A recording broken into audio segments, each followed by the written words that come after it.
ਨਾਲ ਜੁੜਨ ਵਾਸਤੇ ਤੈਨੂੰ ਗੁਰੂ ਦੀ ਲੋੜ ਪੈਣੀ ਹੈ। ਉਸ ਪਰਮਾਤਮਾ ਦਾ ਆਸਰਾ ਲੈਣਾ ਪੈਣਾ ਹੈ।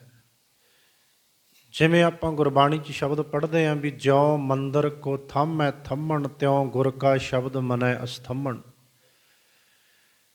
ਜਿਵੇਂ ਛੱਤ ਨੂੰ ਖਿਲਾਰਨ ਵਾਸਤੇ ਪਿੱਲਰਾਂ ਦੀ ਲੋੜ ਹੈ, ਥੰਮਾਂ ਦੀ ਲੋੜ ਹੈ, ਮਹਾਰਾਜ ਕਹਿੰਦੇ ਤੇਰੇ ਸ਼ਬਦ ਵਾਹਿਗੁਰੂ ਮਨ ਨੂੰ ਗੁਰੂ ਦੇ ਸ਼ਬਦ ਤੋਂ ਬਿਨਾਂ ਰੁਕਣਾ ਬੜਾ ਮੁਸ਼ਕਲ ਹੈ। ਇਹ ਰੁਕ ਨਹੀਂ ਸਕਦਾ, ਕਿਉਂਕਿ ਹਰ ਚੀਜ਼ ਨੂੰ ਰੋਕਣ ਵਾਸਤੇ ਕੋਈ ਨਾ ਕੋਈ ਉਹਦਾ ਹੱਲ ਹੁੰਦਾ ਹੈ।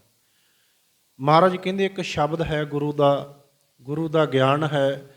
ਜਦੋਂ ਇਹਨੂੰ ਆਪਣੇ ਜੀਵਨ ਵਿੱਚ ਲਾਗੂ ਕਰੇਗਾ ਤੇ ਤੈਨੂੰ ਸਮਝ ਆ ਜਾਣੀ ਹੈ ਕਿ ਅਸਲ ਵਿੱਚ ਮੇਰਾ ਮਕਸਦ ਕੀ ਹੈ, ਮੈਂ ਦੁਨੀਆ 'ਤੇ ਕੀ ਲੈਣ ਵਾਸਤੇ ਆਇਆ। ਸੋ ਪਾਤਸ਼ਾਹ ਇਹਦੇ ਵਿੱਚ ਸਾਨੂੰ ਇਹੀ ਸਮਝਾ ਰਹੇ ਨੇ। ਕੱਲ੍ਹ ਆਪਾਂ ਪਹਿਲੇ ਸ਼ਲੋਕ ਦੀ ਵਿਚਾਰ ਨੂੰ ਸਮਝਿਆ ਸੀ। ਜੀ ਜੰਤ ਕੇ ਠਾਕੁਰਾ ਆਪੇ ਵਰਤਨਹਾਰ, ਨਾਨਕ ਏਕੋ ਪਸਰਿਆ ਦੂਜਾ ਕਹਿ ਦ੍ਰਿਸ਼ਟਾਰ। ਕਿ ਇਹ ਦੀਨ ਦਇਆਲੂ ਕਿਰਪਾਲੂ ਸੱਚੇ ਪਾਤਸ਼ਾਹ ਸਾਰੀ ਦੁਨੀਆ ਨੂੰ ਪਾਲਣ ਵਾਲੇ ਇੱਕੋ ਇੱਕ ਪ੍ਰਮਾਤਮਾ ਦਾ ਜ਼ਿਕਰ ਕੱਲ੍ਹ ਆਪਾਂ ਪੜ੍ਹ ਕੇ ਹਟੇ ਹਾਂ। ਅੱਜ ਦੂਸਰੀ ਅਸ਼ਟਪਦੀ ਵਿੱਚ ਦੂਸਰੇ ਬੰਦ ਵਿੱਚ ਪਾਤਸ਼ਾਹ ਨੇ ਇਹੋ ਹੀ ਸਮਝਾਉਣ ਦਾ ਸਾਨੂੰ ਯਤਨ ਕੀਤਾ। ਪਾਤਸ਼ਾਹ ਕਹਿੰਦੇ ਜੀ ਜੰਤਰ ਸਭ ਤਾਕੈ ਹਾਥ, ਦੀਨ ਦਇਆਲ ਅਨਾਥ ਕੋ ਨਾਥ। ਜੀ ਜੰਤਰ ਦਾ ਅਰਥ ਹੈ ਜਿੰਨੇ ਵੀ ਸ੍ਰਿਸ਼ਟੀ ਦੇ ਉੱਤੇ ਜੀਵ ਪੈਦਾ ਹੋਏ ਨੇ, ਭਾਵੇਂ ਮਨੁੱਖ ਹੈ, ਭਾਵੇਂ ਜਾਨਵਰ ਹੈ, ਪਸ਼ੂ ਹੈ, ਪੰਛੀ ਹੈ। ਪਾਤਸ਼ਾਹ ਕਹਿੰਦੇ ਸਾਰਿਆਂ ਦੇ ਉੱਤੇ ਹੀ ਪ੍ਰਮਾਤਮਾ ਦਾ ਹੱਥ ਹੈ। ਸਾਰੇ ਹੀ ਉਸ ਪ੍ਰਮਾਤਮਾ ਦੀ ਦੇਖ ਰੇਖ ਵਿੱਚ ਪਲ ਰਹੇ ਨੇ। ਸਾਰੇ ਹੀ ਉਸ ਪ੍ਰਮਾਤਮਾ ਤੋਂ ਪ੍ਰਕਾਸ਼ ਲੈ ਰਹੇ ਨੇ। ਸਾਰੇ ਹੀ ਉਸ ਪਰਮਾਤਮਾ ਦੀ ਜੋਤ ਨਾਲ ਇਸ ਦੁਨੀਆ 'ਤੇ ਭੱਜ ਨੱਠ ਕਰ ਰਹੇ ਨੇ। ਜਿੰਨਾ ਚਿਰ ਉਸ ਪਰਮਾਤਮਾ ਦਾ ਤਪ ਤੇਜ ਹੈ, ਉਹਦੀ ਕਿਰਪਾ ਦ੍ਰਿਸ਼ਟੀ ਹੈ, ਉਹਨਾਂ ਚਿਰ ਮਨੁੱਖ ਭੱਜ ਨੱਸ ਕਰਦਾ ਹੈ। ਪਸ਼ੂ ਪੰਛੀ ਜਾਨਵਰ, ਬਹੁਤ ਵਾਰੀ ਆਪਾਂ ਕਹਿੰਦੇ ਆ ਨਾ ਪਿਆਰਿਓ, ਬੰਦਾ ਬਹੁਤ ਦੁਖੀ ਹੋਵੇ ਤੇ ਆਪਾਂ ਕਹਿੰਦੇ ਨੂੰ ਮੌਤ ਆ ਜਾਵੇ, ਪਰ ਨਹੀਂ ਆਉਂਦੀ। ਇੱਕ ਤੇ ਹੁੰਦੀ ਆਤਮ ਹੱਤਿਆ ਕਰਨੀ, ਉਹ ਇੱਕ ਵੱਖਰਾ ਵਿਸ਼ਾ ਹੈ। ਪਰ ਪਾਤਸ਼ਾਹ ਕਹਿੰਦੇ ਤੂੰ ਇਹ ਸੰਸਾਰ 'ਤੇ ਉਹਨਾਂ ਚਿਰ ਰਹਿਣਾ, ਭਾਵੇਂ ਦੁਖੀ ਰਵੇਂ ਤੇ ਭਾਵੇਂ ਸੁਖੀ ਰਵੇਂ। ਤੂੰ ਆਪਣੀ ਮਰਜ਼ੀ ਨਾਲ ਨਾ ਹੀ ਇੱਥੇ ਆਇਆ ਅਤੇ ਨਾ ਹੀ ਇੱਥੋਂ ਤੂੰ ਆਪਣੀ ਮਰਜ਼ੀ ਨਾਲ ਜਾ ਸਕੇ। ਜੋਰ ਨਾ ਜੀਵਨ ਮਰਨ ਨਹਿ ਜੋਰ, ਜੋਰ ਨਾ ਰਾਜ ਮਾਲ ਮਨ ਸੋਰ, ਜੋਰ ਨਾ ਸੁਰਤੀ ਗਿਆਨ ਵਿਚਾਰ, ਜੋਰ ਨਾ ਜੁਗਤੀ ਛੁੱਟੈ ਸੰਸਾਰ। ਨਾਲ ਜੁੜਨ ਵਾਸਤੇ ਤੈਨੂੰ ਗੁਰੂ ਦੀ ਲੋੜ ਪੈਣੀ ਹੈ। ਉਸ ਪਰਮਾਤਮਾ ਦਾ ਆਸਰਾ ਲੈਣਾ ਪੈਣਾ ਹੈ। ਜਿਵੇਂ ਆਪਾਂ ਗੁਰਬਾਣੀ 'ਚ ਸ਼ਬਦ ਪੜ੍ਹਦੇ ਹਾਂ ਵੀ ਜਿਉਂ ਮੰਦਰ ਕੋ ਥੰਮੈ ਥੰਮਣ ਤਿਉਂ ਗੁਰ ਕਾ ਸ਼ਬਦ ਮਨੈ ਅਸਥੰਮਣ। ਜਿਵੇਂ ਛੱਤ ਨੂੰ ਖਿਲਾਰਨ ਵਾਸਤੇ ਪਿੱਲਰਾਂ ਦੀ ਲੋੜ ਹੈ, ਥੰਮਾਂ ਦੀ ਲੋੜ ਹੈ, ਮਹਾਰਾਜ ਕਹਿੰਦੇ ਤੇਰੇ ਸ਼ਬਦ ਵਾਹਿਗੁਰੂ ਮਨ ਨੂੰ ਗੁਰੂ ਦੇ ਸ਼ਬਦ ਤੋਂ ਬਿਨਾਂ ਰੁਕਣਾ ਬੜਾ ਮੁਸ਼ਕਲ ਹੈ। ਇਹ ਰੁਕ ਨਹੀਂ ਸਕਦਾ, ਕਿਉਂਕਿ ਹਰ ਚੀਜ਼ ਨੂੰ ਰੋਕਣ ਵਾਸਤੇ ਕੋਈ ਨਾ ਕੋਈ ਉਹਦਾ ਹੱਲ ਹੁੰਦਾ ਹੈ। ਮਹਾਰਾਜ ਕਹਿੰਦੇ ਇੱਕ ਸ਼ਬਦ ਹੈ ਗੁਰੂ ਦਾ ਗਿਆਨ ਹੈ। ਜਦੋਂ ਇਹਨੂੰ ਆਪਣੇ ਜੀਵਨ ਵਿੱਚ ਲਾਗੂ ਕਰੇਗਾ ਤੇ ਤੈਨੂੰ ਸਮਝ ਆ ਜਾਣੀ ਹੈ ਕਿ ਅਸਲ ਵਿੱਚ ਮੇਰਾ ਮਕਸਦ ਕੀ ਹੈ, ਮੈਂ ਦੁਨੀਆ 'ਤੇ ਕੀ ਲੈਣ ਵਾਸਤੇ ਆਇਆ।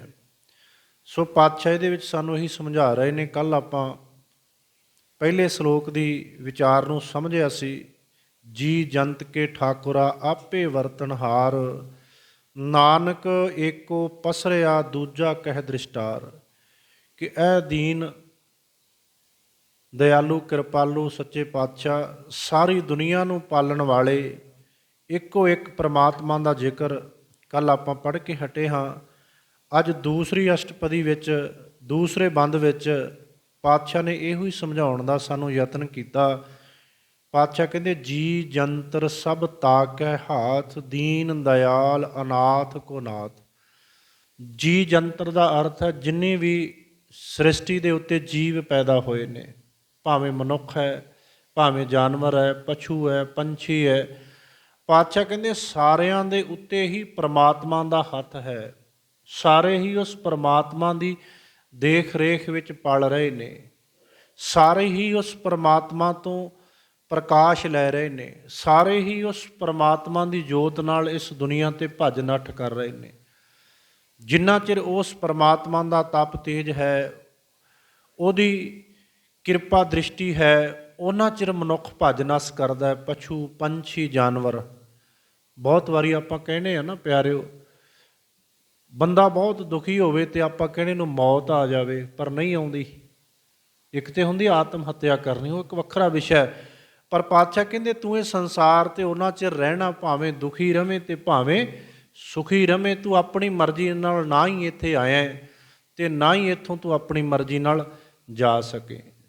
ਜੋਰ ਨਾ ਜੀਵਨ ਮਰਨ ਨਹਿ ਜੋਰ, ਜੋਰ ਨਾ ਰਾਜ ਮਾਲ ਮਨ ਸੋਰ, ਜੋਰ ਨਾ ਸੁਰਤੀ ਗਿਆਨ ਵਿਚਾਰ, ਜੋਰ ਨਾ ਜੁਗਤੀ ਛੁੱਟੈ ਸੰਸਾਰ। ਜਿਸ ਹੱਥ ਜੋਰ ਕਰ ਵੇਖੈ ਸੋਏ ਨਾਨਕ ਉੱਤਮ ਨੀਚ ਨਾ ਕੋਏ। ਪਾਤਸ਼ਾਹ ਕਹਿੰਦੇ ਜ਼ੋਰ ਨਾਲ ਨਹੀਂ ਇੱਥੇ ਜਿਉਇਆ ਜਾ ਸਕਦਾ, ਜ਼ੋਰ ਨਾਲ ਨਹੀਂ ਜਿਉਇਆ ਜਾ ਸਕਦਾ ਤੇ ਜ਼ੋਰ ਨਾਲ ਗਿਆਨ ਵੀ ਨਹੀਂ ਲਿਆ ਜਾ ਸਕਦਾ। ਭਾਵ ਤੇਰੇ ਅੰਦਰ ਇੱਕ ਭਾਵਨਾ ਹੋਵੇ, ਤੇਰੇ ਅੰਦਰ ਇੱਕ ਪਿਆਰ ਹੋਵੇ ਵੀ ਮਹਾਰਾਜ ਤੇਰੀ ਕਿਰਪਾ ਦ੍ਰਿਸ਼ਟੀ ਨਾਲ ਸਾਰਾ ਕੁਝ ਚੱਲ ਰਿਹਾ।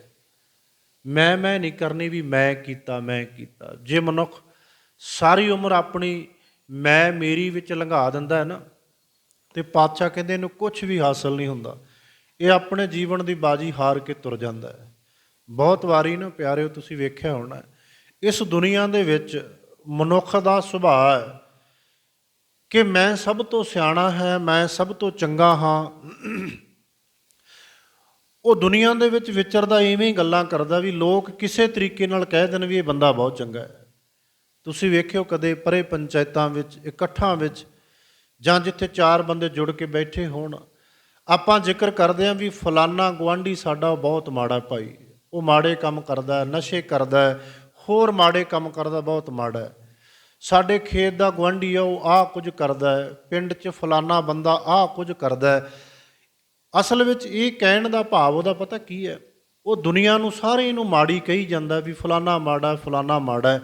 ਆਪਣੇ ਤੇ ਆ ਕੇ ਉਹ ਚੁੱਪ ਕਰ ਜਾਂਦਾ। ਉਹਦਾ ਅਰਥ ਇਹੋ ਹੀ ਹੁੰਦਾ ਕਹਿਣ ਦਾ ਵੀ ਸਾਰੇ ਹੀ ਮਾੜੇ ਆ ਤੇ ਮੈਂ ਚੰਗਾ ਹੈ। ਉਹ ਆਪਣੇ ਆਪ ਨੂੰ ਬਾਹਰ ਕੱਢ ਲੈਂਦਾ। ਇਹ ਚਲਾਕੀ ਹੈ, ਚਤੁਰਾਈ ਹੈ ਮਨੁੱਖ ਦੀ। ਜਦੋਂ ਅਸੀਂ ਦੁਨੀਆ ਦੀਆਂ ਬੁਰਾਈਆਂ ਨੂੰ ਚਿਤਵਦੇ ਹਾਂ ਨਾ, ਉਹਨਾਂ ਨੂੰ ਧਿਆਨ ਵਿੱਚ ਲਿਆਉਣੇ ਆ, ਪਾਤਸ਼ਾਹ ਕਹਿੰਦੇ ਪਿੱਛੇ ਕਿਤੇ ਨਾ ਕਿਤੇ ਭਾਵਨਾ ਇਹ ਹੁੰਦੀ ਹੈ ਵੀ ਮੈਂ ਚੰਗਾ, ਮੈਂ ਸਿਆਣਾ। ਪਾਤਸ਼ਾਹ ਕਹਿੰਦੇ ਨਹੀਂ, ਉਸ ਪਰਮੇਸ਼ਰ ਤੋਂ ਬਿਨਾਂ, ਉਸ ਗੁਰੂ ਤੋਂ ਬਿਨਾਂ ਇਸ ਦੁਨੀਆ ਦੇ ਉੱਤੇ ਕੋਈ ਸਿਆਣਾ ਨਹੀਂ ਹੋ ਸਕਦਾ। ਹਾਂ, ਕਿਸੇ ਕੋਲੇ 2 ਗੁਣ ਵੱਧ ਹੈ, ਕਿਸੇ ਕੋਲੇ ਘੱਟ ਹੈ, ਉਹ ਵੱਖਰਾ ਵਿਸ਼ਾ ਹੈ। ਤੇ ਪਾਤਸ਼ਾਹ ਕਹਿੰਦੇ ਤੂੰ ਸਾਰੀ ਦੁਨੀਆ ਦੇ ਮਾਲਕ ਉਸ ਪਤੀ ਪਰਮੇਸ਼ਰ ਨੂੰ ਯਾਦ ਕਰਿਆ ਕਰ, ਕਿਉਂਕਿ ਸਾਰਿਆਂ ਦੇ ਉੱਤੇ ਉਸ ਪਰਮੇਸ਼ਰ ਦਾ ਹੱਥ ਹੈ। ਜੀ ਜੰਤਰ ਸਭ ਤਾ ਕੈ ਹਾਥ, ਦੀਨ ਦਇਆਲ ਅਨਾਥ ਕੋ ਨਾਥ, ਦੀਨ ਦਇਆਲ ਅਨਾਥ ਕੋ ਨਾਥ। ਦੀਨਾਂ ਤੇ ਦਇਆ ਕਰਨ ਵਾਲੇ ਦਿਆਲੂ ਕਿਰਪਾਲੂ ਪਾਤਸ਼ਾਹ ਜੀ, ਅਨਾਥ ਕੋ ਨਾਥ।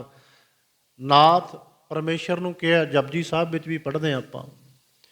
ਪਾਤਸ਼ਾਹ ਕਹਿੰਦੇ ਸਾਰਿਆਂ ਤੇ ਕਿਰਪਾ ਕਰਨ ਵਾਲਾ ਉਹ ਕਿਰਪਾਲੂ, ਸਾਰੇ ਨਾਥਾਂ ਦਾ ਨਾਥ, ਸਾਰੇ ਦੁਨੀਆ ਦਾ ਮਾਲਕ, ਉਹ ਸਾਰਿਆਂ ਉੱਤੇ ਕਿਰਪਾ ਕਰਦਾ। ਭਾਵੇਂ ਕੋਈ ਉਹਨੂੰ ਯਾਦ ਕਰਦਾ ਜਾਂ ਨਹੀਂ ਕਰਦਾ, ਪਰ ਪਾਤਸ਼ਾਹ ਕਹਿੰਦੇ ਸਵਾਸ ਉਹ ਸਾਰਿਆਂ ਨੂੰ ਫਿਰ ਵੀ ਦੇ ਰਿਹਾ।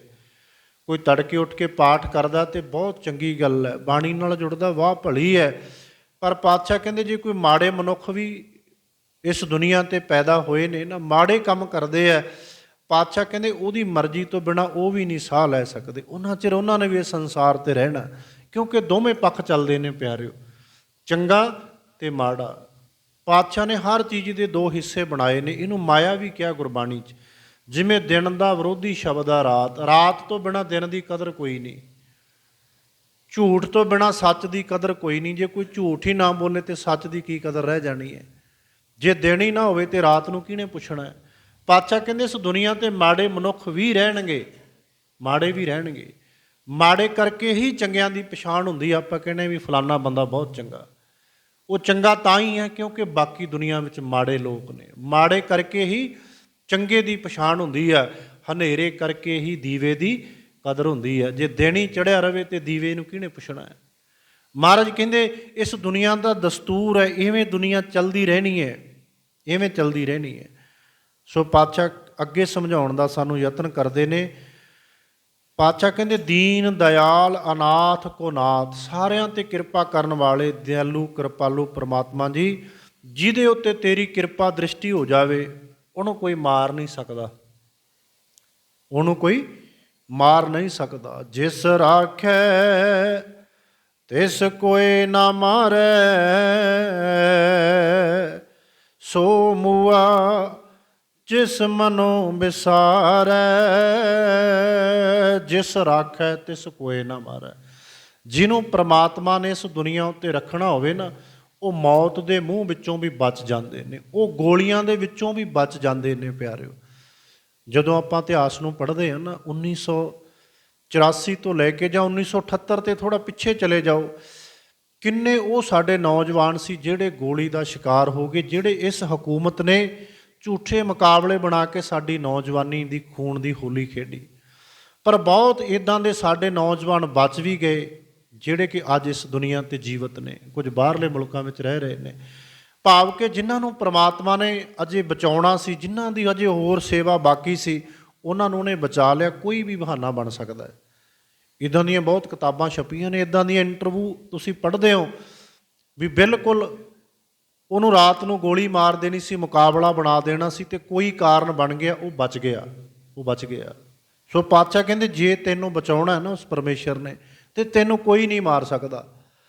ਤੇ ਜੇ ਤੂੰ ਮਰਨਾ ਹੋਇਆ, ਤੈਨੂੰ ਮਾਰਨਾ ਹੋਇਆ, ਤੇ ਤੈਨੂੰ ਕੋਈ ਬਚਾ ਨਹੀਂ ਸਕਦਾ। ਮਾਰੈ ਰਾਖੈ ਏਕੋ ਆਪ, ਮਾਨੁਖ ਕੈ ਕਿਛ ਨਾਹੀ ਹਾਥ। ਮਾਰਨ ਵਾਲਾ ਵੀ ਉਹ ਆ ਤੇ ਰੱਖਣ ਵਾਲਾ ਵੀ ਉਹ ਹੈ।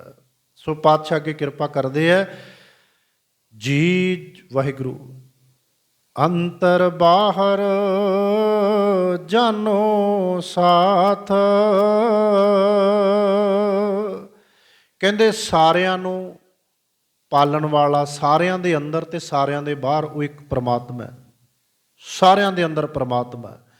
ਜਿਸ ਰਾਖੈ ਤਿਸ ਕੋਇ ਨਾ ਮਾਰੈ, ਸੋ ਮੂਆ ਜਿਸ ਮਨੋ ਵਿਸਾਰੈ। ਜਿਹਨੂੰ ਪ੍ਰਮਾਤਮਾ ਨੇ ਰੱਖਣਾ ਹੋਵੇ ਉਹਨੂੰ ਕੋਈ ਨਹੀਂ ਮਾਰ ਸਕਦਾ। ਤੇ ਜਦੋਂ ਆਪਾਂ ਇਤਿਹਾਸ ਪੜ੍ਹਦੇ ਹਾਂ ਨਾ ਗੁਰੂ ਅਰਜਨ ਸਾਹਿਬ ਸੱਚੇ ਪਾਤਸ਼ਾਹ ਦਾ, ਗੁਰੂ ਅਰਜਨ ਪਾਤਸ਼ਾਹ ਜੀ ਦਾ ਇਤਿਹਾਸ ਪੜ੍ਹੋ। ਗੁਰੂ ਅਰਜਨ ਸਾਹਿਬ ਸੱਚੇ ਪਾਤਸ਼ਾਹ ਜੀ ਦਾ ਇੱਕ ਭਰਾ ਹੋਇਆ ਵੱਡਾ, ਪਿਰਥੀ ਚੰਦ। ਜਦੋਂ ਗੁਰੂ ਅਰਜਨ ਸਾਹਿਬ ਨੂੰ ਗੁਰਤਾ ਗੱਦੀ ਦੀ ਜ਼ਿੰਮੇਵਾਰੀ ਦੇ ਦਿੱਤੀ, ਪਾਤਸ਼ਾਹ ਨੂੰ ਗੁਰਗੱਦੀ 'ਤੇ ਬਿਰਾਜਮਾਨ ਕਰ ਦਿੱਤਾ, ਤੇ ਪਿਰਥੀ ਚੰਦ ਈਰਖਾ ਰੱਖਣ ਲੱਗ ਪਿਆ ਵੀ ਮੈਂ ਵੱਡਾ, ਮੇਰਾ ਹੱਕ ਬਣਦਾ ਵੀ ਮੈਨੂੰ ਗੁਰਗੱਦੀ ਦਿਓ। ਤੇ ਇਤਿਹਾਸ ਇਹ ਵੀ ਦੱਸਦਾ ਵੀ ਪਿਰਥੀ ਚੰਦ ਨੇ ਗੁਰੂ ਕੇ ਲੰਗਰਾਂ ਦੀ ਵਿਰੋਧਤਾ ਵੀ ਕੀਤੀ। ਸੰਗਤ ਲੰਗਰ ਦੀ ਭੇਟਾ ਲੈ ਕੇ ਆਉਂਦੀ ਹੈ, ਬਾਹਰ ਹੀ ਰੋਕ ਲੈਂਦਾ ਸੀ। ਮਾਇਆ ਵੀ ਗੁਰੂ ਘਰ ਦੀ ਹੜੱਪਦਾ ਰਿਹਾ, ਕਿਉਂਕਿ ਪਿਰਥੀ ਚੰਦ ਦਾ ਕੰਮ ਸੀ ਇਕੱਲੀ ਚੌਧਰ ਕਰਨਾ, ਵੀ ਮੇਰੇ ਕੋਲੇ ਸਾਰਾ ਕੁਝ ਆਵੇ, ਇਸ ਦਰਬਾਰ ਸਾਹਿਬ ਦਾ ਮਾਲਕ ਮੈਂ ਹੋਵਾਂ। ਜਿਵੇਂ ਅੱਜ ਹੋ ਰਿਹਾ, ਅੱਜ ਵੀ ਹੋ ਰਿਹਾ ਨਾ। ਉਹ ਬਹੁਤ ਤਰ੍ਹਾਂ ਦੇ ਲੋਕ ਇਕੱਠੇ ਹੋ ਕੇ ਕਹਿੰਦੇ ਵੀ ਸਾਨੂੰ ਦਿਓ ਤੁਸੀਂ ਸਾਰਾ ਕੁਝ। ਕਹਿੰਦੇ ਐਵੇਂ ਪਿਰਥੀ ਚੰਦ ਨੇ ਸਾਰਾ ਕੁਝ ਹੜੱਪਣਾ ਚਾਹਿਆ। ਤੇ ਇਤਿਹਾਸ ਇਹ ਵੀ ਦੱਸਦਾ ਵੀ ਪਿਰਥੀ ਚੰਦ ਨੇ ਵੱਖਰਾ ਗੁਰਦੁਆਰਾ ਵੀ ਬਣਾਇਆ ਸੀ, ਸਰੋਵਰ ਵੀ ਬਣਾਇਆ ਸੀ, ਪਰ ਸੰਗਤ ਸੁਚੇਤ ਸੀ, ਉਹਨਾਂ ਨੂੰ ਪਤਾ ਸੀ ਵੀ ਇਹ ਗੁਰੂ ਘਰ ਦਾ ਵਿਰੋਧੀ ਹੈ, ਤੇ ਸੰਗਤਾਂ ਨੇ ਮੂੰਹ ਨਹੀਂ ਲਾਇਆ। ਅੱਜ ਤੇ ਸਾਨੂੰ ਪਛਾਣ ਨਹੀਂ ਨਾ ਆਉਂਦੀ, ਅੱਜ ਤੇ ਸਾਨੂੰ ਸੱਚੀ ਗੱਲ ਕਰਨ ਵਾਲਾ ਬੰਦਾ ਬੁਰਾ ਲੱਗਦਾ, ਤੇ ਸਿਰਫ ਝੂਠੀਆਂ ਗੱਲਾਂ ਕਰਨ ਵਾਲੇ ਬੰਦੇ ਸਾਨੂੰ ਚੰਗੇ ਲੱਗਦੇ। ਸਾਡੀ ਕੌਮ ਦੀ ਹਾਲਤ ਹੈ। ਕਹਿੰਦੇ ਉਹ ਪਿਰਥੀ ਚੰਦ ਵਿਰੋਧਤਾ ਕਰਦਾ ਗੁਰੂ ਘਰ ਦੀ, ਤੇ ਗੁਰੂ ਅਰਜਨ ਸਾਹਿਬ ਪਾਤਸ਼ਾਹ ਜੀ ਨੂੰ ਕਿਵੇਂ ਨਾ ਕਿਵੇਂ ਲਾਂਭੇ ਕਰਨ ਦਾ ਯਤਨ ਕਰਦਾ। ਇੱਥੋਂ ਤੱਕ ਇਤਿਹਾਸ ਦੱਸਦਾ ਵੀ ਜਹਾਂਗੀਰ ਬਾਦਸ਼ਾਹ ਦੇ ਇੱਕ ਅਹਿਲਕਾਰ ਦਾ ਨਾਮ ਆਇਆ ਸੁਲਹੀ ਖਾਨ ਇਤਿਹਾਸ ਵਿੱਚ। ਕਹਿੰਦੇ ਉਹਦੇ ਨਾਲ ਉਹਨੇ ਗੰਢ ਤੁੱਪ ਕਰ ਲਈ, ਕਿਉਂਕਿ ਝੂਠੇ ਬੰਦਿਆਂ ਦੀਆਂ ਸਰਕਾਰਾਂ ਨਾਲ ਸਹਿਮਤੀਆਂ ਪਹਿਲਾਂ ਵੀ ਸੀ ਤੇ ਅੱਜ ਵੀ ਹੈ। ਜਦੋਂ ਅਕਾਲ ਤਖਤ ਸਾਹਿਬ 'ਤੇ ਅਟੈਕ ਹੋਇਆ ਨਾ 84 ਵੇਲੇ, ਕਿੰਨੇ ਉਹ ਲੋਕ ਸੀ ਜਿਹੜੇ ਕਹਿੰਦੇ ਸਾਡੇ ਉੱਤੋਂ ਦੀ ਟੈਂਕ ਲੱਗਣਗੇ। ਕਿੱਧਰ ਗਏ ਉਹ? ਅਸੀਂ ਉਹਨਾਂ ਨੂੰ ਵੋਟਾਂ ਵੀ ਪਾਈਆਂ, ਅਸੀਂ ਉਹਨਾਂ ਨੂੰ ਪੰਥ ਰਤਨ ਦੇ ਅਵਾਰਡ ਵੀ ਦਿੱਤੇ। ਕਿੱਧਰ ਗਏ ਲੋਕ ਜਿਹੜੇ ਕਹਿੰਦੇ ਸੀ ਅਸੀਂ ਤੇ ਜਿਉਂਦੇ ਬਾਹਰ ਨਹੀਂ ਨਿਕਲਾਂਗੇ, ਸਾਡੇ ਉੱਤੇ ਗੋਲੇ ਵੱਜਣਗੇ, ਸਾਡੇ ਉੱਤੇ ਟੈਂਕ ਚੜ੍ਹਨਗੇ। ਅਸੀਂ ਫਿਰ ਭੁੱਲ ਗਏ। ਭਾਵ ਕਿ ਗੁਰੂ ਘਰ ਦੀ ਵਿਰੋਧਤਾ ਵੀ ਕਰਨੀ ਹੈ ਤੇ ਸਰਕਾਰਾਂ ਨਾਲ ਵੀ ਸੈਟਿੰਗ ਰੱਖਣੀ ਹੈ। ਇਹ ਸਦਾ ਹੀ ਚੱਲਦਾ ਆਇਆ, ਅੱਜ ਵੀ ਹੋ ਰਿਹਾ। ਕਹਿੰਦੇ ਉਹ ਪਿਰਥੀ ਚੰਦ ਨੇ ਉਸ ਸੁਲਹੀ ਖਾਨ ਨਾਲ ਸੁਲ੍ਹਾ ਕਰ ਲਈ। ਜਹਾਂਗੀਰ ਦਾ ਅਹਿਲਕਾਰ ਹੈ, ਕਹਿੰਦਾ ਵੀ ਇਸ ਗੁਰੂ ਅਰਜਨ ਸਾਹਿਬ ਪਾਤਸ਼ਾਹ ਨੂੰ ਕਿਵੇਂ ਨਾ ਕਿਵੇਂ ਲਾਂਭੇ ਕਰੋ। ਜੋ ਮਰਜ਼ੀ ਹੀਲਾ ਅਪਣਾਓ। ਤੇ ਹੋਇਆ ਕਿ ਕਹਿੰਦੇ ਸੁਲਹੀ ਖਾਨ ਜਦੋਂ ਚੜ੍ਹ ਕੇ ਆਇਆ ਨਾ, ਤੇ ਉਹਨੂੰ ਅੱਗੋਂ ਲੈਣ ਵਾਸਤੇ ਪਿਰਥੀ ਚੰਦ ਮਿਲਿਆ, ਜਿਹੜਾ ਗੁਰੂ ਕਾ ਕੋਠਾ ਪਿੰਡ ਆ ਨਾ ਆਪਣੇ ਨੇੜੇ, ਇਹ ਪਿਰਥੀ ਚੰਦ ਨੇ ਵਸਾਇਆ। ਇਤਿਹਾਸ ਪੜ੍ਹਿਆ ਕਰੋ, ਪਿਰਥੀ ਚੰਦ ਇੱਥੇ ਆਇਆ, ਫਿਰ ਉਸ ਤੋਂ ਬਾਅਦ ਇਹ ਪਿੰਡ ਵਸਿਆ। ਕਹਿੰਦੇ ਪਿਰਥੀ ਚੰਦ ਉਹਨੂੰ ਲੈਣ ਵਾਸਤੇ ਗਿਆ ਤੇ ਆਪਣੇ ਭੱਠੇ ਵਿਖਾਉਣ ਵਾਸਤੇ ਗਿਆ, ਤੇ ਕਹਿੰਦੇ ਘੋੜਾ ਡਰ ਗਿਆ, ਤਰਬਕ ਗਿਆ, ਘੋੜਾ ਭੱਠੇ ਵਿੱਚ ਵੜ ਗਿਆ, ਆਵੇ ਵਿੱਚ ਵੜ ਗਿਆ। ਸਣੇ ਸੁਲਹੀ ਖਾਨ ਤੇ ਸਣੇ ਘੋੜਾ ਅੱਗ ਵਿੱਚ ਸੜ ਕੇ ਸੁਆਹ ਹੋ ਗਿਆ। ਆਇਆ ਸੀ ਗੁਰੂ ਅਰਜਨ ਸਾਹਿਬ ਪਾਤਸ਼ਾਹ ਨੂੰ ਮਾਰਨ ਦੀ ਵਿਉਂਤ ਨਾਲ, ਕਤਲ ਕਰਨ ਦੀ ਵਿਉਂਤ ਨਾਲ, ਪਰ ਜਿਹਨੂੰ ਪ੍ਰਮਾਤਮਾ ਨੇ ਬਚਾਉਣਾ ਹੋਵੇ ਉਹਨੂੰ ਕੋਈ ਮਾਰ ਨਹੀਂ ਸਕਦਾ। ਜਿਸ ਰਾਖੈ ਤਿਸ ਕੋਇ ਨਾ ਮਾਰੈ, ਜਿਹਨੂੰ ਉਸ ਪਰਮੇਸ਼ਰ ਨੇ ਬਚਾਉਣਾ ਹੋਵੇ ਉਹਨੂੰ ਕੋਈ ਮਾਰ ਨਹੀਂ ਸਕਦਾ। ਤੇ ਮਹਾਰਾਜ ਨੇ ਬਾਣੀ ਦੇ ਵਿੱਚ ਇਹ ਪੰਕਤੀਆਂ ਦਰਜ ਕੀਤੀਆਂ ਨੇ, ਸੁਲਹੀ ਤੇ ਰਾਖੈ ਨਾਰਾਇਣ, ਸੁਲਹੀ ਕਾ ਹਾਥ ਕਹੀ ਨ ਪਹੁੰਚੈ, ਸੁਲਹੀ ਮੂਆ ਹੋਏ ਨ ਪਾਕ। ਕਹਿੰਦੇ ਸੁਲਹੀ ਖਾਨ ਦੀ ਕੋਈ ਪੇਸ਼ ਨਹੀਂ ਚੱਲੀ। ਸੁਲਹੀ ਖਾਨ ਸਣੇ ਘੋੜੇ ਦੇ ਅੱਗ ਵਿੱਚ ਸੜ ਕੇ ਸੁਆਹ ਹੋ ਗਿਆ, ਭਾਵ ਨਾਪਾਕ ਹੋ ਕੇ ਮਰਿਆ। ਕਿਉਂਕਿ ਮੁਸਲਮਾਨ ਧਰਮ ਦੇ ਵਿੱਚ ਸਰੀਰ ਨੂੰ ਦਫਨਾਇਆ ਜਾਂਦਾ, ਜੇ ਅੱਗ ਵਿੱਚ ਸੜ ਕੇ ਬੰਦਾ ਮਰ ਜਾਵੇ ਤਾਂ ਉਹ ਮਾੜਾ ਗਿਣਦੇ ਆ। ਕਹਿੰਦੇ ਸੁਲਹੀ ਖਾਨ ਦਾ ਅੰਤ ਵੀ ਬਹੁਤ ਮਾੜਾ ਹੋਇਆ। ਤੇ ਯਾਦ ਰੱਖਿਓ ਪਿਆਰੋ, ਜਿਹੜੇ ਲੋਕ ਗੁਰੂ ਘਰ ਨਾਲ ਵੈਰ ਰੱਖਦੇ ਨੇ, ਈਰਖਾ ਰੱਖਦੇ ਨੇ, ਚੌਧਰ ਹੋਵੇ ਸਰਕਾਰ ਹੋਵੇ ਭਾਵੇਂ ਰਾਜ ਭਾਗ ਮਾਣਦੇ ਰਹਿਣ, ਪਰ ਅੰਤ ਬਹੁਤ ਮਾੜਾ ਹੁੰਦਾ ਰਿਹਾ ਤੇ ਹੁੰਦਾ ਰਹੇਗਾ। ਬੋਲੋ ਸਤਨਾਮ ਸ੍ਰੀ। ਅੰਤ ਵੇਖੀਦਾ ਹੁੰਦਾ। ਜਿਵੇਂ ਆਪਾਂ ਕਹਿੰਦੇ ਆ ਨਾ ਵੀ ਚੋਰ ਨੂੰ ਖਾਂਦੇ ਨੂੰ ਨਹੀਂ ਵੇਖੀਦਾ ਹੁੰਦਾ, ਪੈਂਦੀਆਂ ਨੂੰ ਵੇਖੀਦਾ ਹੁੰਦਾ। ਜਿਹੜੇ ਲੋਕਾਂ ਨੇ ਸਾਡੇ ਕੌਮ ਨਾਲ ਧੱਕੇ ਕੀਤੇ ਨੇ, ਸਾਡੇ ਨਾਲ ਧੱਕੇਸ਼ਾਹੀਆਂ ਕੀਤੀਆਂ ਨੇ, ਅੰਤ ਉਹਨਾਂ ਦਾ ਵੇਖੋ ਪਿਆਰੋ ਕਿੱਦਾਂ ਅੰਤ ਹੋਇਆ। ਉਹਨਾਂ ਨੂੰ ਕੋਈ ਯਾਦ ਨਹੀਂ ਕਰਦਾ। ਗੁਰੂ ਗੋਬਿੰਦ ਸਿੰਘ ਦੇ ਨਾਲ ਜਿੰਨੇ ਸਿੰਘ ਸ਼ਹੀਦ ਹੋਏ, 4 ਸਾਹਿਬਜ਼ਾਦੇ, 5 ਪਿਆਰੇ, ਮਾਤਾ ਗੁਜਰ ਕੌਰ, ਅੱਜ ਥਾਂ ਥਾਂ ਤੇ ਉਹਨਾਂ ਦੇ ਸ਼ਹੀਦੀ ਦਿਹਾੜੇ, ਪ੍ਰਕਾਸ਼ ਦਿਹਾੜੇ ਮਨਾਏ ਜਾਂਦੇ ਨੇ, ਪਰ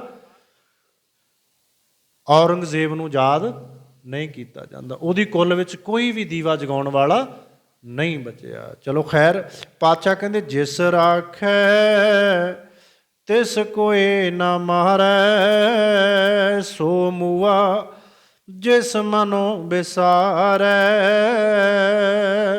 ਕਹਿੰਦੇ ਅਸਲ ਵਿੱਚ ਉਹ ਮਰਿਆ ਹੋਇਆ ਜਿਹਨੂੰ ਪਰਮਾਤਮਾ ਭੁੱਲ ਗਿਆ, ਜਿਹਦੇ ਅੰਦਰ ਰੱਬ ਦੀ ਹੋਂਦ ਨਹੀਂ, ਅਹਿਸਾਸ ਨਹੀਂ, ਉਹ ਮਰ ਚੁੱਕਿਆ। ਅਸਲ ਵਿੱਚ ਪਿਆਰਿਓ, ਸਰੀਰ ਦਾ ਮਰਨਾ ਮੌਤ ਹੁੰਦੀ ਨਹੀਂ। ਸਰੀਰ ਦਾ ਤੇ ਇੱਕ ਨਿਯਮ ਹੈ, 10 20 30 50 100 ਸਾਲ ਬਾਅਦ ਇਹਨੇ ਮਰ ਜਾਣਾ, ਖਤਮ ਹੋ ਜਾਣਾ।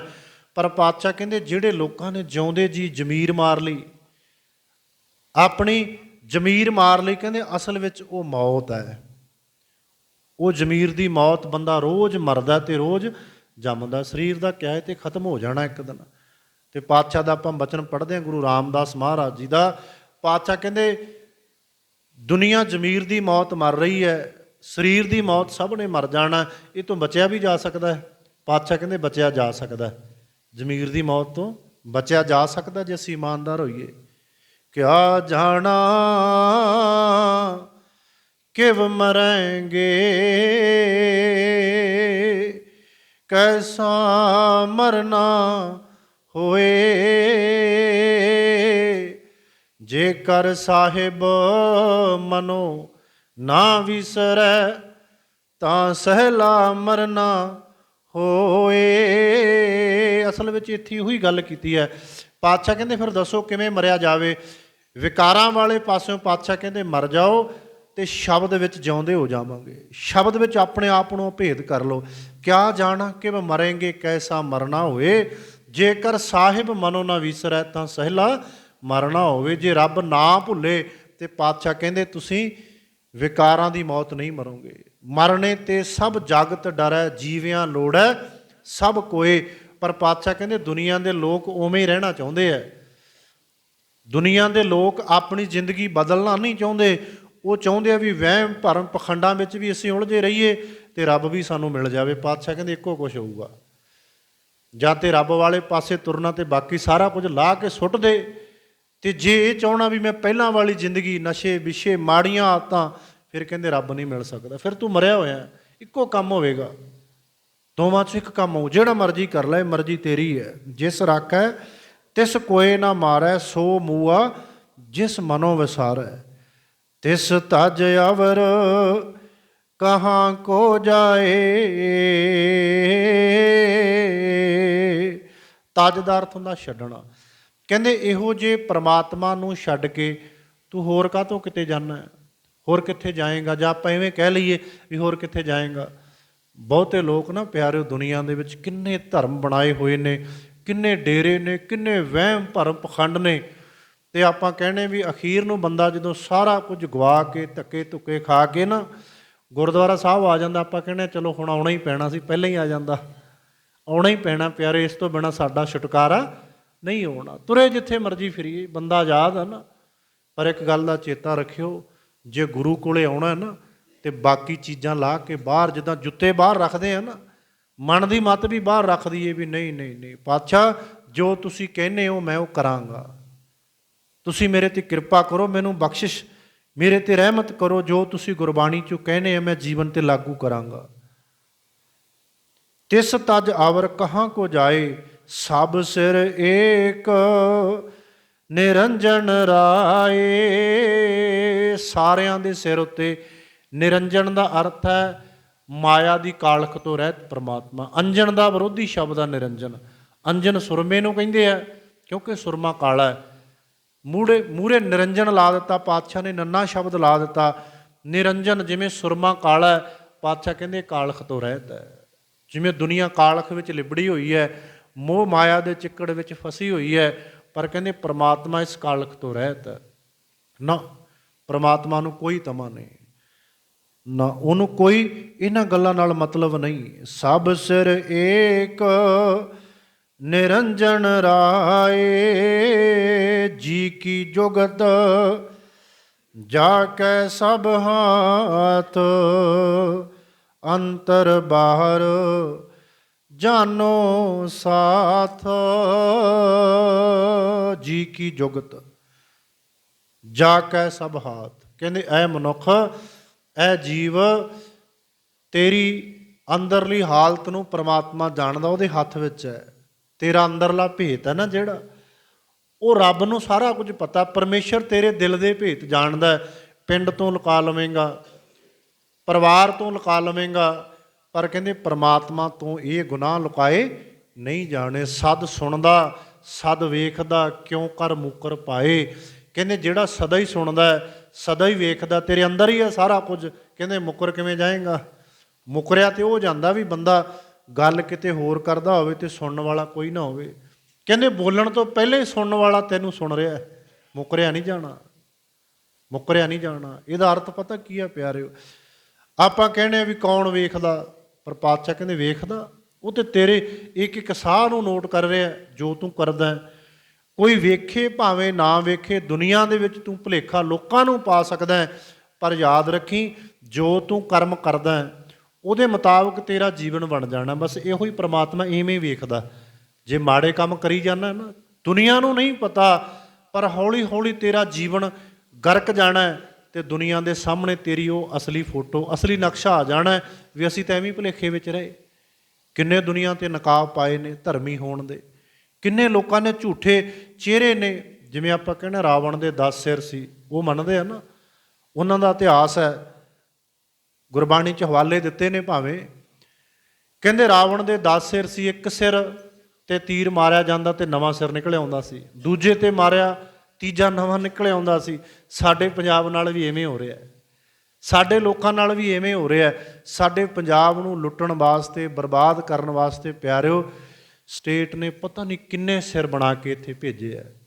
ਇੱਕ ਨੂੰ ਖਤਮ ਕਰਦੇ ਆ ਦੂਜਾ ਆ ਜਾਂਦਾ, ਦੂਜੇ ਨੂੰ ਖਤਮ ਕਰਦੇ ਆ ਤੀਜਾ ਆ ਜਾਂਦਾ। ਪਰ ਸਾਡੀ ਸਿੱਖ ਕੌਮ, ਸਾਡੀਆਂ ਸੰਪਰਦਾਵਾਂ, ਸਾਡੇ ਡੇਰੇ, ਸਾਡੀਆਂ ਟਕਸਾਲਾਂ, ਸਾਡੇ ਕਾਲਜ, ਸਾਡੇ ਪ੍ਰਚਾਰਕ, ਸਾਡੇ ਆਗੂ, ਸਾਡੇ ਜਥੇਦਾਰ ਪਤਾ ਨਹੀਂ ਕਦੋਂ ਸੋਚਣਗੇ। ਇੱਕ ਪਾਸੇ ਅਸੀਂ ਕਹੀ ਜਾਂਦੇ ਹਾਂ ਰਾਜ ਬਿਨਾ ਨਹੀਂ ਧਰਮ ਚਲੇ ਹੈ, ਧਰਮ ਬਿਨਾ ਸਭ ਦਲੇ ਮਲੇ ਹੈ। ਜੇ ਰਾਜ ਬਿਨਾ ਧਰਮ ਨਹੀਂ ਚੱਲ ਸਕਦਾ ਤੇ ਪਿਆਰਿਓ ਫਿਰ ਆਪਣੇ ਰਾਜ ਦੀ ਗੱਲ ਕੌਣ ਕਰੂਗਾ? ਜੇ ਰਾਜ ਬਿਨਾਂ ਧਰਮ ਨਹੀਂ ਚੱਲ ਸਕਦਾ। ਤੁਸੀਂ ਪੜ੍ਹ ਕੇ ਦੇਖਿਓ ਕਦੇ ਪੁਰਾਤਨ ਇਤਿਹਾਸ, ਜੋ ਸਾਡੀ ਧਾਰਮਿਕ ਸੰਸਥਾ ਸ਼੍ਰੋਮਣੀ ਕਮੇਟੀ ਤੇ ਹੋ ਰਿਹਾ ਨਾ, ਮੈਂ ਸਿਰਫ ਇਹੋ ਹੀ ਗੱਲ ਕਰ ਲਾਂ, ਜੋ ਵੋਟਾਂ ਦੀ ਰਾਜਨੀਤੀ ਨਾਲ ਸਾਡੇ ਆਗੂ ਚੁਣੇ ਜਾਂਦੇ ਨੇ, ਚਲੋ ਜਥੇਦਾਰ ਤਾਂ ਲਿਫਾਫੇ 'ਚੋਂ ਹੀ ਨਿਕਲਦੇ, ਉਹ ਤਾਂ ਆਪਣੀ ਮਰਜ਼ੀ ਨਾਲ ਲਾਏ ਜਾਂਦੇ ਆ, ਜਿਹੜੇ ਉੱਥੇ ਪ੍ਰਧਾਨ ਬਣਾਏ ਜਾਂਦੇ ਨੇ, ਮੈਂਬਰ ਬਣਦੇ ਆ, ਇਹ ਵੋਟ ਰਾਜ ਸਾਡੀ ਸਿੱਖ ਕੌਮ ਵਿੱਚ ਹੋਣਾ ਹੀ ਨਹੀਂ ਚਾਹੀਦਾ ਨਾ। ਇਲੈਕਸ਼ਨ ਨਹੀਂ ਹੋਣੀ ਚਾਹੀਦੀ, ਸਿਲੈਕਸ਼ਨ ਹੋਣੀ ਚਾਹੀਦੀ ਹੈ। ਭਾਵ ਕਿ ਜਿਹਨੂੰ ਕੌਮ ਚਾਹੁੰਦੀ ਹੈ, ਜਿਹਨੂੰ ਲੋਕ ਚਾਹੁੰਦੇ ਆ, ਉਹਨੂੰ ਤਖਤ ਦਾ ਜਥੇਦਾਰ ਲਾਇਆ ਜਾਵੇ, ਉਹਨੂੰ ਪ੍ਰਧਾਨ ਬਣਾਇਆ ਜਾਵੇ, ਬਸ ਗੱਲ ਖਤਮ। ਕੀ ਧਰਮ ਵਿੱਚ ਵੀ ਵੋਟਾਂ ਚਾਹੀਦੀਆਂ? ਬੋਲੋ। ਜਦੋਂ ਦੀ ਵੋਟ ਰਾਜਨੀਤੀ ਸਾਡੀ ਕੌਮ ਵਿੱਚ ਆਈ ਹੈ, ਸਾਡੇ ਧਰਮ ਦੀ ਫੱਟੀ ਪੋਚ ਕੇ ਰੱਖ ਦਿੱਤੀ ਇਹਨਾਂ ਲੋਕਾਂ ਨੇ। ਕਿਉਂਕਿ ਜਦੋਂ ਵੋਟਾਂ ਨਾਲ ਹੀ ਧਾਰਮਿਕ ਆਗੂ ਚੁਣਨੇ ਆ ਤੇ ਬਹੁਮਤ ਮਾੜਿਆਂ ਦੀ ਹੈ। ਮਾੜੇ ਲੋਕ ਨੇ, ਉਹ ਮਾੜੇ ਲੋਕਾਂ ਨੂੰ ਚੁਣ ਲੈਂਦੇ ਆ ਤੇ ਚੰਗੇ ਥੋੜੇ ਰਹਿ ਜਾਂਦੇ ਆ। ਇੱਥੇ ਤੇ ਵੋਟਾਂ ਦੀ ਰਾਜਨੀਤੀ ਵਿੱਚ ਇਹ ਵੀ ਚੱਲਦਾ ਹੈ ਕਿ ਚੰਗੇ ਬੰਦਿਆਂ ਦੀਆਂ ਵੋਟਾਂ ਹੀ ਕਟਾ ਦਿੱਤੀਆਂ ਜਾਂਦੀਆਂ, ਉਹਦੀ ਵੋਟ ਖਤਮ ਕਰ ਦਿੱਤੀ ਜਾਂਦੀ ਹੈ ਵੀ ਇਹ ਪਾ ਹੀ ਨਾ ਦੇਵੇ।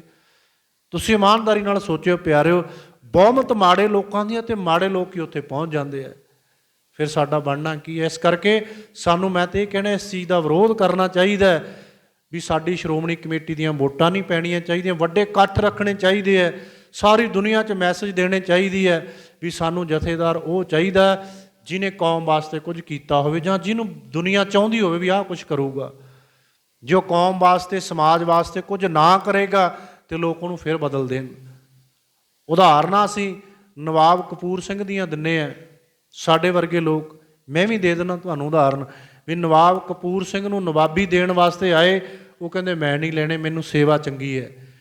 ਜੇ ਦੇਣੀ ਆ ਨਵਾਬੀ ਤੇ ਉਹ ਉੱਥੇ ਜੋੜਿਆਂ ਵਿੱਚ ਰੱਖ ਦਿਓ, ਮੈਂ ਫਿਰ ਪ੍ਰਵਾਨ ਕਰਾਂਗਾ। ਤੇ ਇੱਥੇ ਤੇ ਪਿਆਰਿਓ, ਪਹਿਲਾਂ ਸ਼੍ਰੋਮਣੀ ਕਮੇਟੀ ਦੀ ਟਿਕਟ ਲਈ ਜਾਂਦੀ ਹੈ, ਫਿਰ MLA ਬਣਿਆ ਜਾਂਦਾ, ਫਿਰ ਵਿਧਾਨ ਸਭਾ, ਫਿਰ ਰਾਜ ਸਭਾ 'ਚ ਭੇਜਿਆ ਜਾਂਦਾ। ਭਾਵ ਕਿ ਇੱਕ ਜਰੀਆ ਬਣਾਇਆ ਧਾਰਮਿਕ ਆਗੂਆਂ ਨੇ ਵੀ ਕਿਵੇਂ ਨਾ ਕਿਵੇਂ ਲੋਕਾਂ 'ਚ ਪੈਂਟ ਬਣਾਓ, ਫਿਰ ਸਤਾ ਦਾ ਸੁੱਖ ਭੋਗਾਂਗੇ, ਫਿਰ ਮੌਜ ਲਵਾਂਗੇ, ਫਿਰ ਆਨੰਦ ਲਵਾਂਗੇ। ਇਸ ਕਰਕੇ ਪਾਤਸ਼ਾਹ ਕਹਿੰਦੇ ਜੇ ਇਵੇਂ ਦੁਨੀਆ ਦਾ ਦਸਤੂਰ ਹੈ, ਜੋ ਚੱਲ ਰਿਹਾ ਹੈ, ਜੀ ਜੁਗਤ ਜਾ ਕੇ ਸਭ ਹਾਥ, ਅੰਤਰ ਬਾਹਰ ਜਾਨੋ ਸਾਥ। ਕਹਿੰਦੇ ਉਹ ਪ੍ਰਮਾਤਮਾ ਤੇਰੇ ਦਿਲ ਦੇ ਗੁੱਝੇ ਭੇਦ ਜਾਣਦਾ, ਜੋ ਤੂੰ ਕਰਦਾ ਉਹ ਦੁਨੀਆ ਵਿੱਚ ਪ੍ਰਗਟ ਹੋ ਜਾਣਾ, ਆਪੇ ਹੀ ਪ੍ਰਗਟ ਹੋ ਜਾਣਾ, ਉਹਦੇ ਵਾਸਤੇ ਦੱਸਣ ਦੀ ਲੋੜ ਨਹੀਂ। ਸਾਰਾ ਕੁਝ ਤੁਹਾਡੇ ਸਾਹਮਣੇ ਹੋਇਆ, ਇਹ ਆਪਣੇ ਨਾਲ ਵੀ ਹੋ ਸਕਦਾ।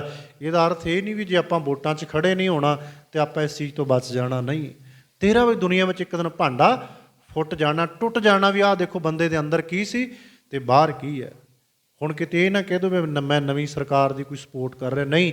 ਜੇ ਵੀ ਚੰਗੇ ਕੰਮ ਨਹੀਂ ਕਰਨਗੇ, ਮੈਂ ਤਾਂ ਇਹ ਕਹਿਣਾ ਵੀ ਦੂਜੇ ਤੇ 5-5 ਸਾਲ ਪੂਰੇ ਕਰਕੇ ਇਹਨਾਂ ਤੋਂ ਸਾਲ ਵੀ ਨਹੀਂ ਲੰਘਣਾ। ਜੇ ਐਵੇਂ ਲੋਕਾਂ ਨਾਲ ਨਾ ਲੋਕਾਂ ਵਾਸਤੇ ਕੁਛ ਕੀਤਾ ਤੇ ਇਹਨਾਂ ਦਾ ਵੀ ਉਹੀ ਹਾਲ ਹੋਣਾ, ਕਿਉਂਕਿ ਲੋਕ ਬਹੁਤ ਵੱਡੀ ਤਾਕਤ ਹੈ, ਪਰ ਅਸੀਂ ਵੋਟਾਂ ਵਾਲੇ ਪਾਸੇ ਸਾਰੀ ਤਾਕਤ ਲਾਉਣੇ ਹੈ, ਪਰ ਧਰਮ ਵਾਲੇ ਪਾਸੇ ਸਾਡਾ ਬਿਲਕੁਲ ਵੀ ਖਿਆਲ ਨਹੀਂ। ਸਾਡਾ ਬਿਲਕੁਲ ਵੀ ਖਿਆਲ ਨਹੀਂ ਵੀ 328 ਸਰੂਪ ਗਾਇਬ ਹੋ ਗਏ, ਕਿੱਥੇ ਗਏ? ਗੁਰੂ ਗ੍ਰੰਥ ਸਾਹਿਬ ਦੀ ਬੇਅਦਬੀ ਕਿੰਨੇ ਥਾਵਾਂ ਤੇ ਹੋਵੇ, ਉਹਦੀ ਗੱਲ ਕਿਸੇ ਨੇ ਨਹੀਂ ਕਦੇ ਕੀਤੀ। ਚਲੋ ਖੈਰ, ਪਾਤਸ਼ਾਹ ਕਹਿੰਦੇ ਸੋ ਮੂਆ ਜਿਸ ਮਨੋਂ ਵਿਸਾਰੈ, ਜੀ ਕੀ ਜੁਗਤ ਜਾ ਕੇ ਸਭ ਹਾਥ, ਅੰਤਰ ਬਾਹਰ ਜਾਨੋ ਸਾਥ। ਕਹਿੰਦੇ ਉਸ ਪਰਮੇਸ਼ਰ ਨੂੰ ਅੰਦਰ ਤੇ ਬਾਹਰ ਸਮਝੋ ਵੀ ਉਹ ਮੇਰੇ ਨਾਲ ਹੀ ਹੈ, ਸਾਰਾ ਕੁਝ ਵੇਖ ਰਿਹਾ। ਜਿਵੇਂ ਲੀਡਰਾਂ ਦੇ ਨਾਲ PA ਰੱਖੇ ਹੁੰਦੇ ਆ ਨਾ, ਸਾਰਾ ਪ੍ਰੋਗਰਾਮ ਉਹ ਤੈਅ ਕਰਦੇ ਆ, ਲਿਖੀ ਜਾਂਦੇ ਆ ਵੀ ਕਿੱਥੇ ਕੀ ਬੋਲਿਆ, ਕਿੰਨੇ ਬੰਦਿਆਂ ਨੂੰ ਮਿਲਿਆ। ਮਹਾਰਾਜ ਕਹਿੰਦੇ ਪ੍ਰਮਾਤਮਾ ਵੀ ਤੇਰਾ ਸਾਰਾ ਕੁਝ ਲੇਖਾ ਜੋਖਾ ਲਿਖ ਰਿਹਾ। ਗੁਣ ਨਿਧਾਨ ਬੇਅੰਤ ਅਪਾਰ, ਗੁਣਾਂ ਦਾ ਖਜ਼ਾਨਾ। ਨਿਧਾਨ ਦਾ ਅਰਥ ਹੈ ਜੀ ਖਜ਼ਾਨਾ, ਬੇਅੰਤ ਅਪਾਰ। ਕਹਿੰਦੇ ਉਹ ਪ੍ਰਮਾਤਮਾ ਗੁਣਾਂ ਦਾ ਖਜ਼ਾਨਾ ਜਿਹੜਾ ਬੇਅੰਤ ਹੈ, ਸਾਡੀ ਪਹੁੰਚ ਤੋਂ ਬਾਹਰ ਹੈ। ਤੂੰ ਉਹਦੇ ਨਾਲ ਜੁੜ, ਪ੍ਰਮਾਤਮਾ ਲੱਭਣ ਨਾ ਤੁਰ ਪਈ ਕਦੇ ਨਾ। ਤੇਰਾ ਕੰਮ ਹੈ ਉਸ ਪਰਮਾਤਮਾ ਦੇ ਨਾਲ ਜੁੜਨਾ, ਤੇਰਾ ਕੰਮ ਹੈ ਉਸ ਪਰਮਾਤਮਾ ਦੇ ਵਿੱਚ ਅਭੇਦ ਹੋਣਾ। ਜੇ ਸਮੁੰਦਰ ਵਿੱਚ ਮੱਛੀ ਸਮੁੰਦਰ ਨੂੰ ਲੱਭਣ ਲੱਗ ਪਵੇ ਨਾ ਵੀ ਕਿੰਨਾ ਕੁ ਡੂੰਘਾ ਹੈ, ਕਿੰਨਾ ਕੁ ਵੱਡਾ ਹੈ, ਕਹਿੰਦੇ ਮੱਛੀ ਦਾ ਆਨੰਦ ਗਵਾਚ ਜਾਵੇਗਾ। ਉਹ ਤੇ ਇਹ ਕੰਮ ਲੱਭਣ ਜੀ ਤੁਰ ਪਵੇਗੀ। ਜੇ ਆਨੰਦ ਨਾਲ ਰਵੇ ਵੀ ਪਾਣੀ ਬਹੁਤ ਹੈ, ਮੈਂ ਆਨੰਦ ਲੈਣਾ ਹੈ, ਮਹਾਰਾਜ ਕਹਿੰਦੇ ਤੂੰ ਵੀ ਦੁਨੀਆ 'ਚ ਇਵੇਂ ਰਹਿ, ਸੰਸਾਰ 'ਚ, ਪਿੰਡ ਵਿੱਚ, ਪਰਿਵਾਰ ਵਿੱਚ ਇਵੇਂ ਰਹਿ। ਮੈਂ ਉਸ ਪਰਮਾਤਮਾ ਨਾਲ ਜੁੜ ਕੇ ਜ਼ਿੰਦਗੀ ਜਿਉਣੀ ਹੈ। ਦੁਨੀਆ 'ਤੇ ਮਾੜੇ ਲੋਕ ਹੋਣਗੇ, ਚੰਗੇ ਹੋਣਗੇ, ਪਰ ਤੂੰ ਵੇਖ ਵੀ ਮੈਨੂੰ ਗੁਰੂ ਕੀ ਕਹਿੰਦਾ, ਫਿਰ ਆਨੰਦ ਜ਼ਿੰਦਗੀ ਵਿੱਚ ਆਵੇਗਾ। ਆਨੰਦ ਨਾਲ ਜ਼ਿੰਦਗੀ ਜਿਉ। ਗੁਣ ਨਿਧਾਨ ਬੇਅੰਤ ਅਪਾਰ ਨਾਨਕ ਦਾਸ ਸਦਾ ਬਲਿਹਾਰ। ਨਾਨਕ ਉਹ ਤੋਂ ਸਦਾ ਬਲਿਹਾਰ ਜਾਂਦਾ ਹੈ, ਉਹ ਤੋਂ ਸਦਕੇ ਜਾਂਦਾ। ਗੁਰੂ ਅਰਜਨ ਸਾਹਿਬ ਪਾਤਸ਼ਾਹ ਕਹਿੰਦੇ ਜਿਹੜਾ ਸਾਰੇ ਜੀਵਾਂ ਦਾ ਮਾਲਕ ਆ, ਸਾਰਿਆਂ ਨੂੰ ਪਾਲਦਾ, ਮੈਂ ਉਹ ਤੋਂ ਬਲਿਹਾਰਨੇ ਜਾਣਾ, ਵਾਰਨੇ ਜਾਣਾ। ਭਾਵ ਅਸੀਂ ਉਸ ਪਰਮਾਤਮਾ ਦੀ ਉਸਤਤ ਕਰੀਏ, ਉਹਦੇ ਨਾਲ ਜੁੜੀਏ, ਕਿਸੇ ਮਨੁੱਖ ਦੀ ਨਹੀਂ। ਹਾਂ, ਕਿਸੇ ਮਨੁੱਖ ਵਿੱਚ ਕੋਈ ਗੁਣ ਹੈ, ਉਹਨੂੰ ਚੰਗਾ ਕਹਿਣਾ ਕੋਈ ਗੁਨਾਹ ਨਹੀਂ, ਚੰਗੀ ਗੱਲ ਹੈ। ਕੋਈ ਚੰਗਾ ਕੰਮ ਕਰਦਾ ਉਹਨੂੰ ਚੰਗਾ ਕਹਿ ਦਿਓ, ਪਰ ਜੇ ਕੋਈ ਮਾੜਾ ਕੰਮ ਕਰਦਾ ਉਹਨੂੰ ਮਾੜਾ ਕਹਿਣ ਦੀ ਜ਼ਰੂਰਤ ਵੀ ਅਸੀਂ ਰੱਖੀਏ। ਬਹੁਤ ਵਾਰੀ ਨਾ ਚੰਗਾ ਉਸ ਮਨੁੱਖ ਨੂੰ ਬੰਦਾ ਕਹਿੰਦਾ ਰਹਿੰਦਾ, ਪਰ ਜਦੋਂ ਉਹੀ ਮਨੁੱਖ ਮਾੜੇ ਕੰਮ ਕਰਦਾ ਫਿਰ ਬੰਦਾ ਕਹਿੰਦਾ ਆਪਾਂ ਕੀ ਲੈਣਾ, ਆਪਾਂ ਕੀ ਲੈਣਾ। ਨਹੀਂ, ਅਸੀਂ ਇਕੱਲੇ ਇਕੱਲੇ ਜ਼ਿੰਮੇਵਾਰ ਹਾਂ, ਇਕੱਲੇ ਇਕੱਲੇ। ਜੇ ਸਾਡੇ ਪੰਜਾਬ ਦਾ ਆਹ ਹਾਲ ਹੋਇਆ ਨਾ, ਸਾਡੀ ਸਿੱਖ ਕੌਮ ਦਾ ਜੇ ਆਹ ਹਾਲ ਹੋਇਆ, ਉਹਦੇ ਵਿੱਚ ਆਪਾਂ ਸਾਰੇ ਜ਼ਿੰਮੇਵਾਰ ਹਾਂ ਕਿਤੇ ਨਾ ਕਿਤੇ। ਕਿਸੇ ਦਾ ਥੋੜ੍ਹਾ ਦੋਸ਼ ਹੈ, ਕਿਸੇ ਦਾ ਜ਼ਿਆਦਾ ਕਸੂਰ ਹੈ। ਅਸੀਂ ਇਹ ਗੁਰੂ ਨਾਲ ਜੁੜ ਕੇ ਸਮਝ ਲਈਏ, ਪਾਤਸ਼ਾਹ ਸਾਥੋਂ ਬਹੁਤ ਭੁੱਲਾਂ ਹੋ ਗਈਆਂ, ਅਸੀਂ ਹੁਣ ਅੱਗੇ ਤੋਂ ਤੇਰੇ ਤੋਂ ਸੇਧ ਲਵਾਂਗੇ, ਤੇਰੇ ਤੋਂ ਸੇਧ ਲੈ ਕੇ ਜ਼ਿੰਦਗੀ ਜਿਉਵਾਂਗੇ। ਸੋ ਭੁੱਲਾਂ ਚੁੱਕਾਂ ਦੀ ਖਿਮਾ। ਗੁਰੂ ਗ੍ਰੰਥ ਸਾਹਿਬ ਦਾ ਕੋਟਾਨ ਕੋਟ ਧੰਨਵਾਦ, ਸੰਗਤ ਦਾ ਧੰਨਵਾਦ। ਪਿਆਰ ਨਾਲ ਸੁਣਿਆ। ਬੁਲਾਓ ਜੀ ਫਤਿਹ। ਵਾਹਿਗੁਰੂ ਜੀ ਕਾ ਖਾਲਸਾ, ਵਾਹਿਗੁਰੂ ਜੀ ਕੀ ਫਤਿਹ। ਸਤਨਾਮ ਸ਼੍ਰੀ ਵਾਹਿਗੁਰੂ ਸਾਹਿਬ ਜੀ। ਰਾਮਕਲੀ ਮਹਿਲਾ ਤੀਜਾ। ਆਨੰਦ। ਇੱਕ ਓੰਕਾਰ ਸਤਿਗੁਰ ਪ੍ਰਸਾਦ। ਆਨੰਦ ਪਾਇਆ ਮੇਰੀ ਮਾਏ, ਸਤਿਗੁਰੂ ਮੈਂ ਪਾਇਆ, ਸਤਿਗੁਰ ਤਾ ਪਾਇਆ ਸਹਿਜ ਸੇਤੀ। ਵਧਾਈਆਂ